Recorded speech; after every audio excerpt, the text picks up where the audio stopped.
আল্লাহ রাসূল সাল্লাল্লাহু আলাইহি ওয়াসাল্লামের সুন্নাত, আল্লাহ হাবিব সাল্লাল্লাহু আলাইহি ওয়াসাল্লামের সিরাত, আকৃতি, তার চরিত্র মাধ্যমে নিয়ে আমরা আলোচনা করেছি।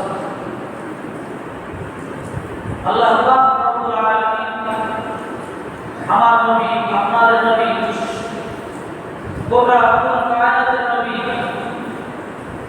মুহাম্মদুর রাসূলুল্লাহ সাল্লাল্লাহু আলাইহি ওয়াসাল্লামকে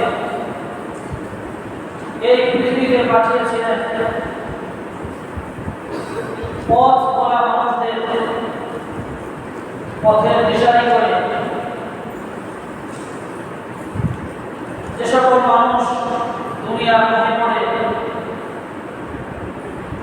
দুনিয়ার ধোঁকায়, শয়তানের ধোঁকায় পড়ে, যারা তার রবকে পরিত্যাগ করে,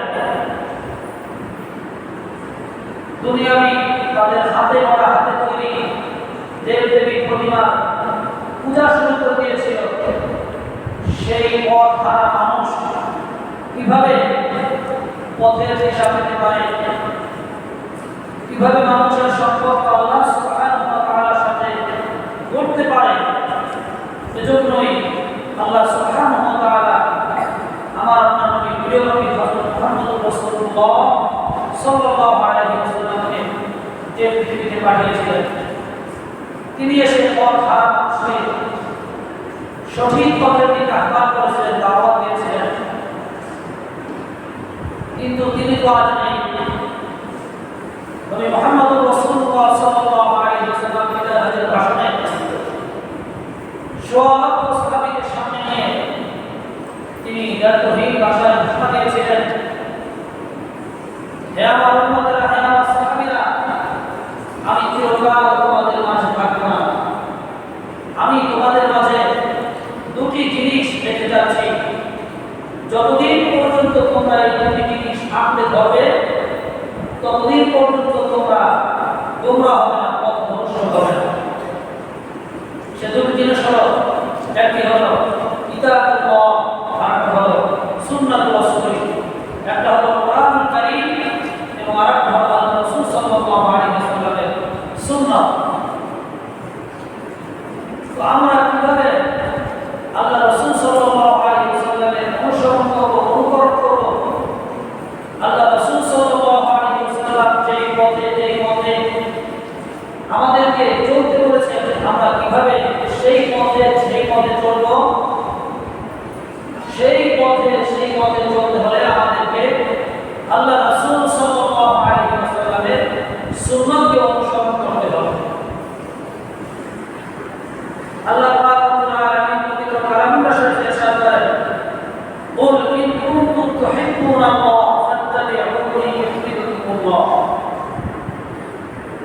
আল্লাহ পাক বলতেছেন, হে নবী, আপনি ঘোষণা করে বলেন যে, হে আমার উম্মতেরা, হে মানব জাতি, তোমরা কি তোমার রব আল্লাহকে ভালোবাসতে চাও? যদি তোমরা ভালোবাসতে চাও, তাহলে আমি নবীর অনুসরণ করো, ইত্তেবা করো।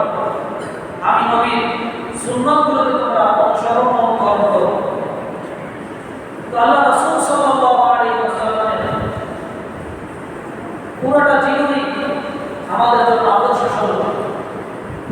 বিশেষ করে হুজুর পাক সাল্লাল্লাহু আলাইহি ওয়াসাল্লাম নবুয়ত প্রাপ্তির পর থেকে নিয়ে মৃত্যু পর্যন্ত, এটা সমস্ত উম্মতের জন্য এই জীবনটাকে, এই 23 বছরের জিন্দেগিকে ফলো করা এটা উম্মতের জন্য আবশ্যক শর্ত।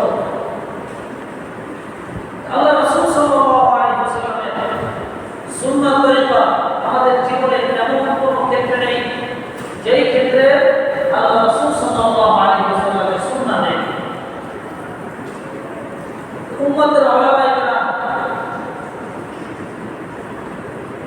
দার্শনিকগণ, তারা আল্লাহ রাসূল সাল্লাল্লাহু আলাইহি ওয়াসাল্লামের অসংখ্য অগণিত সুন্নাত রয়েছে। এর মধ্য থেকে 3টি সুন্নাত এমন তারা নির্বাচিত করেছেন, যাচাই বাছাই করেছেন, তারা গবেষণা করে তারা 3টা সুন্নাত এমন বের করেছেন, যদি কেউ এই 3টা সুন্নাতের উপর আমল করে,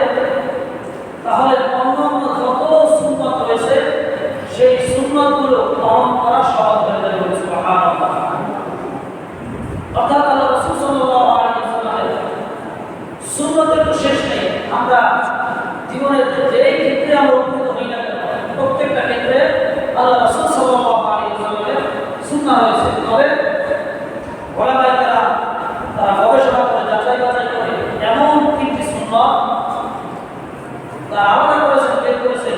যদি কোনো উম্মত, যদি কোনো মুসলমান এই তিনটি সুন্নতকে যথাযথভাবে তারা ফলো করে, পালন করে, বাকি যত সুন্নত রয়েছে এগুলো পালন করা তার জন্য সহজ হয়ে যাবে। অর্থাৎ এই সুন্নতগুলো যদি পালন করে, অন্যান্য যত সুন্নত রয়েছে এই সুন্নতগুলো পালনে মানুষ উদ্বুদ্ধ হবে, আগ্রহী। তো তিনটি সুন্নতের মধ্যে এক নম্বর সুন্নত ওলামায়ে কেরাম বলেন, সেটা হলো যে অধিক পরিমাণে বেশি বেশি সালামের প্রচার প্রসার করা। একটা সাধারণ জিনিস দেখতে, কিন্তু ওলামায়ে কেরাম তারা যাচাই করেছে যে সালামের ব্যাপক প্রচার প্রসার করা, এটা আল্লাহ রাসূল সাল্লাল্লাহু আলাইহি ওয়াসাল্লামের সুন্নাত। পূর্বেকার যুগে, জাহিলি যুগে, যখন মানুষ ইসলাম গ্রহণ করে নাই, তখনও তাদের মাঝে একে অপরের সাথে সাক্ষাৎকারে অভিবাদন জানানোর জন্য তাদের মধ্যে বিশেষ প্রথা, বিশেষ নিয়ম চালু ছিল। যেমন হযরতে ইমরান ইবনে হুসাইন রাদিয়াল্লাহু তাআলা তিনি ইরশাদ করেন যে যখন আমরা ইসলাম গ্রহণ করিনি, ইসলাম গ্রহণের পূর্বে আমরা যখন একে অপরের সাথে সাক্ষাৎ করতাম, তখন আমরা বলতাম আল্লাহ পাক তোমার চক্ষু শীতল করুন, যেভাবে তার অভিভাবক অথবা বলতো তোমার সকালটা শুভ হোক, অর্থাৎ শুভ সকাল, যেটা বর্তমান যুগে নাম করে গুড মর্নিং, গুড নাইট, শুভরাত্রি, শুভ সকাল। তো জাহিলি যুগে এই ধরনের শব্দ তারা ব্যবহার করত একে অপরের সাথে সাক্ষাৎকার। কিন্তু যখন তারা ইসলাম গ্রহণ করলেন, ইসলামের সুশীতল ছায়া করে আসলেন, তখন আল্লাহ রাসূল সাল্লাল্লাহু আলাইহি ওয়াসাল্লামকে, আল্লাহ রাসূল সাল্লাল্লাহু আলাইহি ওয়াসাল্লাম সাহাবীদেরকে একে অপরের সাথে সাক্ষাৎকারে অভিবাদন জানানোর জন্য তিনি শিক্ষা দিলেন, তোমরা যখন একে অপরের সাথে সাক্ষাৎ হবে, দেখা হবে, তোমরা তখন বলবে আসসালামু আলাইকুম ওয়া রাহমাতুল্লাহ। এইভাবে তোমরা অভিবাদন জানাবে, অর্থাৎ আপনার উপর আল্লাহ সুবহানাহু ওয়া তাআলার শান্তি, রহমত, অনুগ্রহ নাযিল হোক। সুবহানাল্লাহ, কত সুন্দর এক শব্দ, এক বাক্য আল্লাহ রাসূল সাল্লাল্লাহু আলাইহি ওয়াসাল্লাম আমাদের জন্য শিক্ষা দিয়ে গিয়েছেন। পৃথিবীতে যত জাতি রয়েছে, কোন জাতি সালামের চেয়ে উত্তম কোন বিষয় তারা স্থাপন করতে পারে না। অভিবাদনের দেখেন, সালাম এটা এমন একটা বিষয় যেটা কোনো মানুষকে সুখের সময় বলা যায়, আবার দুঃখের সময় বলা যায়। কিন্তু তার বিপরীতে অন্যান্য ধর্মাবলম্বী যারা রয়েছে, অন্যান্য ধর্মের মানুষ যারা রয়েছে, তারা কেউ কাউকে বলে থাকে গুড মর্নিং, শুভ সকাল, গুড নাইট ইত্যাদি আদাব, বিভিন্ন শব্দ তারা ব্যবহার করে থাকে। মনে করেন একজন মানুষের বাবা মারা গেছে, রাত্রেবেলায় তার বাবা মারা গেছে, সকালবেলা সে কাপড় কেনার জন্য বাজারে গেল। তখন যদি তার সাথে দেখা হওয়ার পরে কোনো মানুষ যদি তাকে বলে গুড মর্নিং, শুভ সকাল, তার সকালটা শুভ, তার তো হৃদয়টা ভাঙা, তার বাবা মারা গেছে, আমি কাপড় কিনতে আসছি, আমাকে বলতেছে শুভ সকাল। কিন্তু তার বিপরীতে ইসলামের শিক্ষা ছাড়া ওই মানুষটা দুঃখে রয়েছে, তার যে দুঃখী আর কেউ নাই, তার মাথার উপর যে গরিব ছিল, বাবা ছিল, সেই বাবা কত গরিবটা আজকে তাকে বিদায় দিয়ে চলে গিয়েছে, তাকে কাপড় কাপড়ের জন্য বাজারে গিয়েছে, আপনার কাপড় কেনার জন্য। ওই মুহূর্তে মুসলমান তাকে বলে আসসালামু আলাইকুম, তোমার উপর আল্লাহ তাআলার পক্ষ থেকে শান্তি বর্ষিত হোক। সে বিলকুল রাজা হবে, বড় খুশি হবে, কারণ আমি দোয়া করছি, কেমনই দোয়া করছি যে তোমার উপর যে দুঃখ, আল্লাহ পাকে দুঃখটা সরাই দিন, তোমাকে সরে যাবে না। আবার বিপরীতে তোমার যদি সুখে থাকে, কার কোনো একটা ব্যবসায় লাভবান হয়েছে, কারো কোনো একটা স্বপ্ন পূরণ হয়েছে, তাকেও যদি আমি সালাম দিই আসসালামু আলাইকুম, তো সে খুশি। কিন্তু দুনিয়াবি যে শব্দ রয়েছে, এগুলো সর্বক্ষেত্রে